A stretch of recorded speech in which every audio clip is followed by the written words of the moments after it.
Comme vous voulez, mais comme j'ai été demandé et exigé de faire une présentation, Présentation officielle de vous pourrez voir ce que je montrer. Et vous pouvez venir en avant, hein, c'est mieux. Bon, bonjour à tous, moi je m'appelle Nessim Benjoya et je suis. Qu'est-ce que je suis? Ok, on est dans une synagogue, séparable. Et les Juifs en Turquie la plupart sont des séparables. Alors les synagogues aussi sont faites d'une manière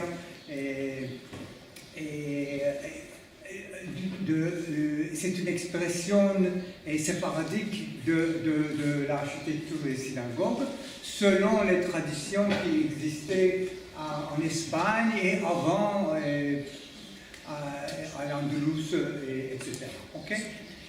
Et pourquoi on est là? Parce que je dirige un projet qui s'appelle le projet pour la préservation du patrimoine juif à Izmir. Et alors quand je demande à Juliette qu'est-ce que je vais présenter, elle va dire tout ce que tu fais, alors tout ça. Alors il y a une variété des choses que je m'occupe. Alors ça fait 15 ans que je m'occupe de ce projet. En même temps, je me suis occupé du cinéma. J'étais le directeur artistique du grand festival en Turquie et ailleurs aussi. Et aussi, qu'est-ce que je faisais? On va voir, je vais oublier. Okay? Alors, ce que je ferai, c'est de faire une présentation de ce qu'on fait dans le cadre de ce projet du patrimoine et du cinéma et de l'autre chose que je ne me mentionne pas. Okay? Je ne suis pas religieux. Pour moi, c'est un projet purement culturel et social, ok? Mais bien sûr que dans cette culture, dans toute culture, il y a des éléments très religieux. Alors, ça correspond un peu, mais comme tu as voulu que je dise, je suis je suis atheiste. Ce que nous voyons maintenant, c'est la région où on est, ok? C'est la région où on fait le projet. Vous voyez des numéros. Vous voyez les numéros? Okay. Il y a 10 numéros. 9 d'eux sont des synagogues antiques qui ont été établies à la fin du 6e, commencement du 17e siècle. Et ce sont les bâtiments, les structures qui ont survécu toutes sortes de choses. Et alors, on fait le projet au-dessus de ces structures, mais en même temps, vous voyez, il y a une Alliance School, c'est Alliance israélite universelle qui a été établie par des Français, des Juifs français à la seconde moitié du 19e siècle pour éduquer les Juifs qui vivaient ici et qui étaient vraiment arriérés, ok? Vraiment pauvres et arriérés. Et en plus, vous voyez Agora, vous avez été à Agora, voilà, qui était un quartier juif avant. Il y a la maison de Shabtai Tzvi, c'est le Messie, le type qui s'est déclaré comme Messie au XVIIe siècle. Et en France aussi, et en Austrie, il y a eu des gens qui ont suivi Shabtai. Et alors, vous avez vu aussi des Messies au XVIIe siècle. Et il y en a encore plusieurs parce que c'est le quartier antique, le vieux quartier juif. Alors, il y a des synagogues, des écoles, des mikvés, tout ça. Maintenant, c'est une synagogue qui date de 1620, ça s'appelle Shalom. Je passe vite pour ne pas. Ça s'appelle, c'est la synagogue Al-Ghazi qui a été établie par la famille Al-Ghazi, une famille de musiciens, des rabbins et tout ça. Et ça, c'est Bikur Cholim. Si on avait le temps, on aurait pu visiter une ou deux synagogues la prochaine fois. Et très typique, très séparade. Et bien sûr qu'il y a des histoires autour de toutes ces structures, on ne va pas y rentrer. Et c'est ce qui existe, ok? Maintenant, ce que nous faisons, ce que vous intéresse, c'est qu'est-ce qu'on fait ici, qu'est-ce que ces gens font, n'est-ce pas? Voilà. Par exemple, vous voyez ces rideaux sur les portes, voilà. Et au milieu, après l'écran, il y a l'arc de Covenant, il est là, ok? Le Sefer Torah, le Old Testament, le Vieux Testament, et en forme de rouleau de Bible, ils sont là. Et ces rideaux, ils sont des donations très rituelles. Ce sont des textiles rituels des synagogues, ok? Elles datent du 6e siècle, 17e siècle, 20e siècle. Et ils ont des inscriptions au-dessus, ok? Ici, comme vous voyez. Et ces inscriptions, elles disent, voilà, ce rideau a été donné par Madame Rosa Algrenati pour élever l'âme de son mari Chaim Algrenati qui est mort dans cette date, etc., etc. Alors, ce qui nous donne des données sur les gens qui vivaient ici. Parce que la plupart du temps, on n'a pas des données. Okay? Et ce que nous avons vu ici, c'est un projet de réparation, de conservation de ces rideaux qui étaient en très mauvais état, et avec une université en Finlande, l'université de Metropolia, et on a fait tous ces travaux pendant 7 ans, et une partie du travail s'est fait à l'université de l'économie, et l'autre partie a été faite à l'Institut français, okay, dans les chambres, la seconde étage. Voilà. Maintenant, ce qu'on fait, c'est une structure démolie, comme vous voyez. C'était une synagogue, une école. On l'a reconstruit et selon des photos qu'on avait. Et maintenant, c'est un musée, un très petit musée où on peut voir. Et on peut toucher le judaïsme, les juifs qui vivent ici, etc., la culture. C'est une autre synagogue, Etzraïm, l'arbre de vie, qui était dans cette condition, et on l'a réparé, on l'a stabilisé premièrement, parce qu'elle était en train de s'effondrer, ok? Et c'est ça ce qu'on a fait. Ok, c'est mon bébé, parce que j'étais du commençant à la fin. Ça fait 15 ans que je fais ce travail, alors tous sont mes bébés, j'ai beaucoup d'enfants. Alors, ce qu'on voit ici, et c'est important, je vais dire 2-3 mots sur ça, parce que quand on voit ça comme ça, on dit, pourquoi il n'y a pas de la peinture comme ici, ok, une monotype, quelque chose comme ça. Ce qu'on a fait ici, c'est le contraire. On a gratté tous les niveaux, tous les levels, okay? Toutes les couches de la peinture, et on est arrivé à avoir des époques différentes sur les murs. Comme ça, par exemple. Vous voyez ça? À la gauche, c'est la première période, très primitive. Après, sur ça, vous avez les fleurs. Vous apercevez des fleurs rouges et brunes. Et les autres, et des numéros, des inscriptions, et aussi le signe, ce qui reste du feu feu de l'incendie de 1841. Ok? On l'a laissé comme ça. Alors, ce que fait que quand vous y entrez, vous avez une histoire. Ok? En bas, on a fait une galerie. Maintenant, il y a une exposition. Et c'est la galerie des femmes. Vous savez, dans les mosquées et dans les synagogues, il y a des galeries de femmes. Les femmes et les hommes sont séparés. C'est la même chose à des églises, non? Non, pas dans les églises, mais dans toutes les synagogues, c'est comme ça. Les femmes sont en haut. Voilà, c'est une galerie de femmes. Ils sont là-bas. Et, ouais, pas d'égalité. Qu'est-ce qu'on peut faire? Maintenant, c'est une autre synagogue qui était comme ça. On l'a transformée dans une salle de conférence.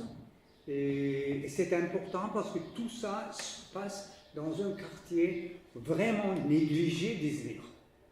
Vous vous rendez compte quand vous marchez, n'est-ce pas? Et ça met de vie dans le quartier. Okay? C'est une autre synagogue qui s'était effondrée, comme ça.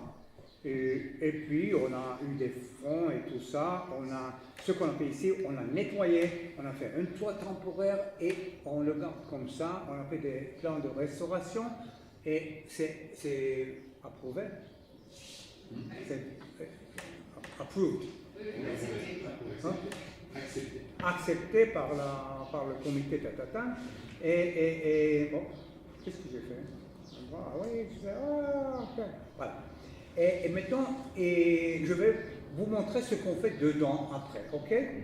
Maintenant, on voit le sol, le dernier sol, les dernières pierres du sol est authentique. Et le toit, il est fermé, comme ça, on n'a pas des arbres qui poussent dedans. C'est une autre synagogue, vous pouvez la voir d'ici. Hein? Qui était dans la même condition et on a nettoyé, on a découvert des passages incroyables entre les synagogues, c'est vraiment une ère mystique. Et on a fait la même chose, on a couvert le toit avec un toit temporaire, on a fait les plans de restauration. Maintenant, je cherche de l'argent pour appliquer les plans. Ok? Et ici, ça, c'est ici. Okay? Ça s'appelle la synagogue Signora. Et Signora, pourquoi Signora? Parce qu'il y avait une Signora qui vivait ici. Et en 1660 quelque chose, elle a donné le terrain à la communauté. Ils ont fait une synagogue. Ok? Bon, maintenant, je fais ça. À côté de ça, j'ai établi un festival qui est devenu très vite et très populaire et très connu ailleurs aussi. Et ça s'appelle Festival international de culture séfarade. Et je le fais dans ce quartier. Et dans ce quartier convenu, j'utilise les synagogues, c'est parce que c'est naturel. Et d'autre part, il n'y a pas des salons d'activité ici à Kemeralty. Voilà, ici on fait des conférences, comme vous voyez, et de la musique, et encore des conférences, c'est des Français ici, et j'ai oublié leur nom. Ils ont parlé de la littérature séparate, de la musique séparate, qui est attachée à flamenco en Espagne, etc., etc. C'est une autre synagogue qu'on a fait le toit temporaire, là-dedans, vous voyez, et on fait de la musique. C'était un groupe de klezmer d'Allemagne. Et on y fait aussi de la danse moderne et de l'art, en fin de compte. Et dans l'autre synagogue qu'on a vu, que j'ai dit, c'est la synagogue des musiciens, tout ça, un concert et du radio turc avec des gens qui ne sont pas juifs entièrement, qui ont fait la musique de ce rabbin qui était l'associé d'un imam qui n'est pas loin d'ici. Ils faisaient de la musique ensemble. Alors on a fait le concert des deux. Voilà, et c'est une autre photo, là, ce qu'on fait. Et dans... Hein? Un peu de cinéma quand même. Un peu de cinéma quand même. Alors, ok, j'y viens. Voilà, c'est du cinéma au festival. Ce film, il s'appelle Gusto, c'est un film français il s'agit du Maroc, je crois, et des juifs et des musulmans marocains qui font de la musique ensemble. Et c'est des romagnotes. Et c'est des excursions qu'on fait pendant le festival, des centaines de personnes y participent et ils visitent les synagogues. On a fait du ciné, on a produit 4 films. Un, c'est l'héritage juif, l'autre, ce sont des courts-métrages, perspectives des professionnels qui parlent de restauration, tout ça. Et Songs of the Sephardim, c'est un petit documentaire de 15 minutes qu'on a fait sur une chanteuse de séfarade d'Izmir qui chante des chansons d'espoir en judéo-espagnol, et ainsi on conserve la langue qui est en train de se disparaître. Et un autre documentaire de la rue des synagogues, Havra Street. On a imprimé des bouquins, on fait des digitations, on fait des archives, des tombes, des livres et des je ne sais pas comment, c'est des chivites et c'est ça, ce qu'on a là-bas, dans les tableaux. Et je fais aussi, et j'ai établi une boîte, on dit, qui s'appelle Hazard Film Gallery. Et ce que j'ai fait et je fais encore, c'est de la promotion des courts-métrages turcs. Bon, on ne peut pas dire turc, parce qu'on fait en Turquie des films turcs, kurdes, juifs, tout. Non, je préfère dire les courts-métrages de Turquie, ok? De Turquie. Ailleurs, où, voilà, Festival de Cannes, pendant plusieurs années, on a présenté un petit album des courts-métrages turcs, Short Film Corner, et c'était toujours dans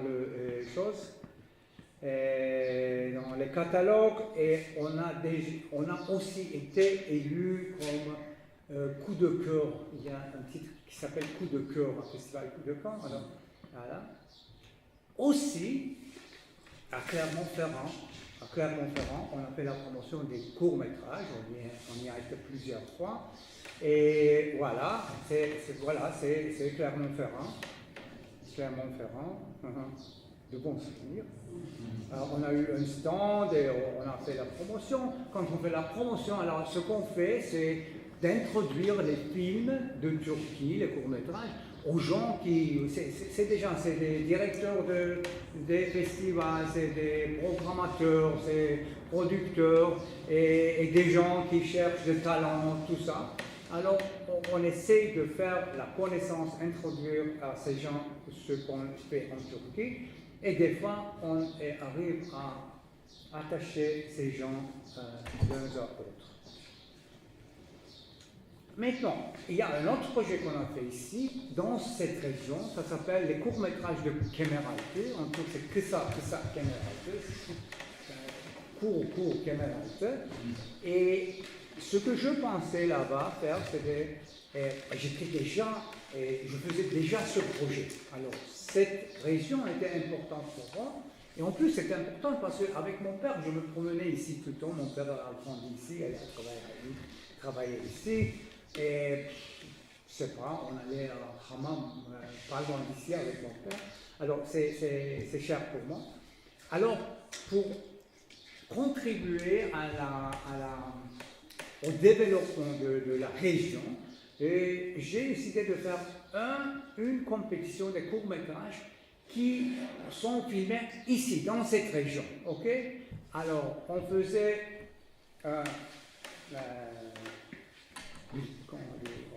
on publiait ça, on faisait 1 ou 2 excursions selon les gens qui voulaient participer. On est dans les synagogues, dans les mosques, dans les han, dans les écoles, tout ce qu'il y a autour. Et le but, c'était... il y avait une seule condition. Le sujet pouvait être toutes sortes de choses. ok, aventure, amour, je ne sais pas quoi.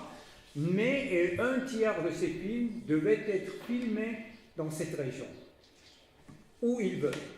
Alors c'était très intéressant parce que en même temps qu'il faisait les films, il apportait à l'écran aussi l'héritage culturel de cette région, pas seulement juif, tous, ok? Alors, comme vous voyez, et tout d'un coup, vous voyez dans les rues des jeunes gens qui filment et il y a de l'action, tout ça. Et aussi, on a fait beaucoup de workshops avec Zeynep Atakan. Zeynep Atakan est une copine à moi qui est une productrice et elle a eu la Palme d'Or, la seule personne qui a eu avec Bilge Ceylan. J'ai oublié le nom du film. Ok? Alors, pour développer les choses, les courts-métrageurs, disons.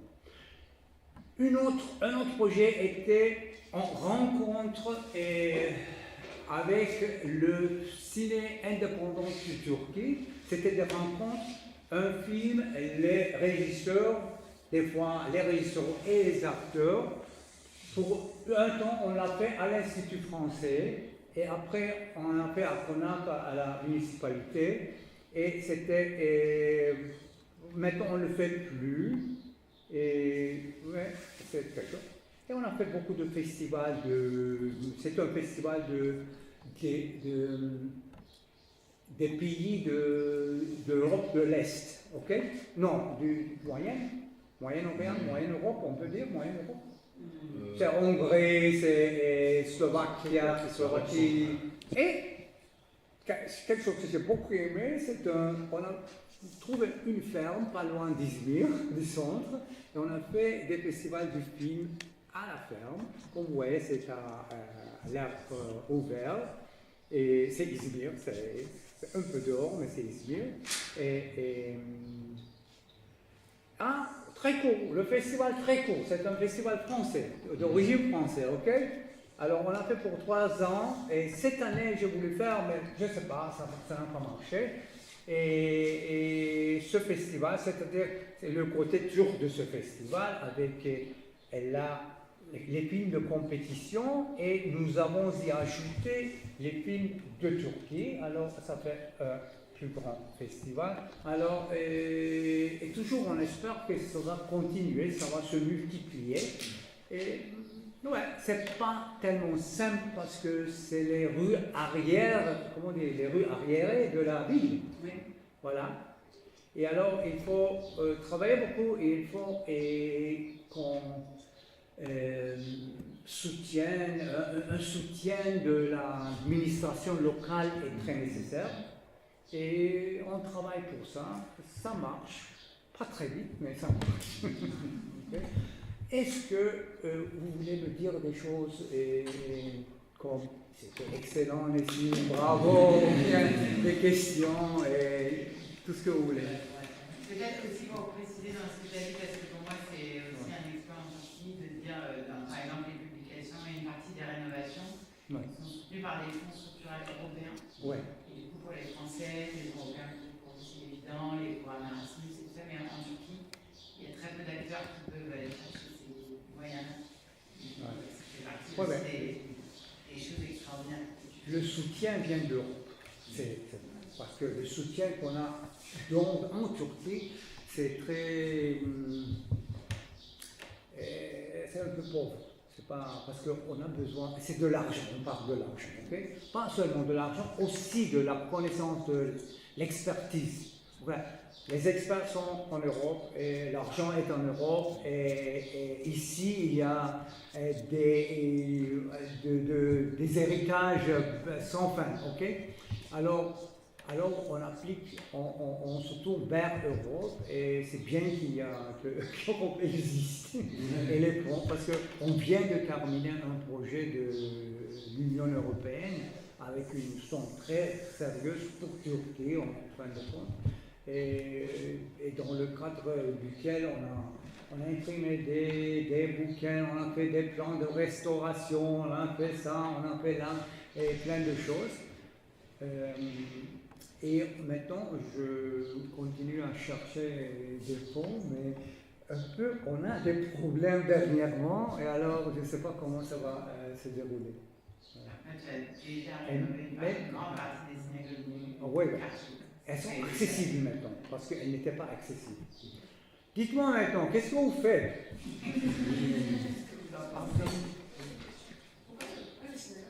Comment? Pourquoi les synagogues elles se sont retrouvées à l'abandon? J'entends pas. Pourquoi les synagogues étaient à l'abandon? À la? À l'abandon. Ah, ouais, il y a plusieurs raisons. Et une première raison, c'est que la communauté juive se diminue de jour en jour. Il y avait 50 000 juifs qui vivaient ici et depuis 1920, les années 20, et ils ont commencé à quitter, premièrement pour la situation économique. Il y a eu une immigration vers les Amériques, Sud et Nord, et Europe aussi. Et puis, il y a eu en 1948 une grande immigration en Israël. Et de ces 50 000, maintenant on est presque 900. Et en plus, ce sont des décisions que les gens ont prises, mais l'histoire a été pas toujours très favorable pour les minorités en Turquie, comme des taxes spéciales qui étaient appliquées aux minorités arméniennes, grecques et juives. Et autres, par exemple, comme la Turquie était, j'essaie de comprendre, mais de toute façon, comprendre, je peux comprendre et c'est dur d'accepter. Et c'était la guerre d'indépendance, c'était l'Empire ottoman, c'était la religion, il n'y avait pas une nation. Alors, Atatürk, Mustafa Kemal Atatürk, le grand leader, et ses compagnons devaient créer une nation. Créer une nation, c'est la nationalité. Et quand vous êtes nationaliste, ce qui est fort, c'est votre nation. Alors les autres, c'est... Alors, ça arrive partout, ça est arrivé ici. Et alors, beaucoup de gens ont décidé de quitter. Alors, on est 800 ou bien 900 personnes, là, 60% c'est au-dessus de 65 ans. C'est-à-dire c'est une communauté qui est en train de se disparaître. Et alors, ce qui fait encore plus urgent la nécessité de sauver, de garder, parce que nous, on ne sera pas là, mais alors c'est la municipalité qui va mener tout ça, mais il y aura, une mémoire collective de Turquie, de Izmir, qui inclut les synagogues, ici, les églises à Basmane et à Al-Sanjak, et arménienne, on n'en a rien malheureusement, mais c'est comme ça. Et les œuvres islamiques aussi. Alors, ça fait tout ensemble, ça fait une fortune. Moi, je ne vais pas parler plus, Moi, j'ai une question après les étudiants présenteront ce qu'ils font, parce qu'il y en a beaucoup qui sont intéressés aussi par le cinéma, donc peut-être qu'ils auront des questions, mais pourquoi est-ce que de l'extérieur, on ne voit pas que c'est une synagogue? Ah, on ne voit pas. Est-ce qu'il y avait un besoin de se cacher? Il y a des synagogues qu'on ne peut pas apercevoir. On ne peut pas penser qu'il y a une synagogue, mais quand vous le liez par l'arbre de vie Etzraïm, c'était une synagogue, c'était dehors, il n'y avait pas une muraille autour. Et à la gauche, avant que vous avez tourné à la gauche, une autre synagogue, c'était aussi sur la rue. Mais il y a quelque chose. Maintenant, l'idée, ce qu'on dit, c'est que les Juifs, ils ne voulaient pas qu'on le voit, parce que partout où on voit des Juifs, alors voilà, c'est des problèmes.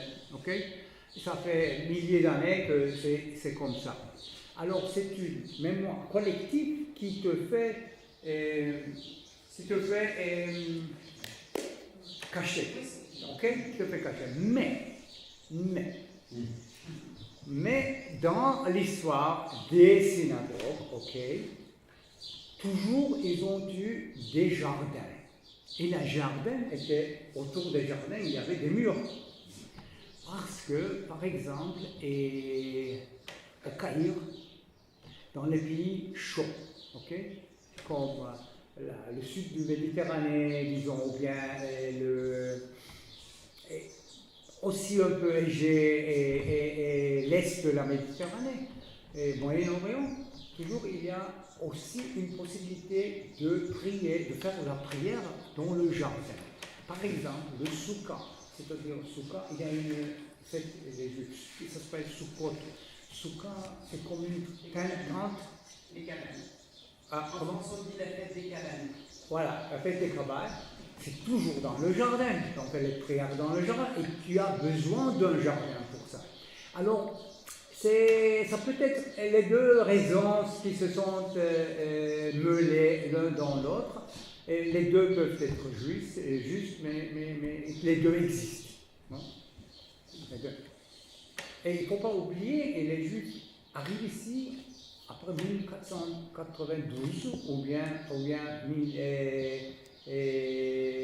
l'Inquisition espagnole et après l'Inquisition portugaise. Ok? Alors, tu viens avec une phobie c'est mieux qu'on ne me voit pas. Peut-être, c'est une des raisons qui peut être aussi.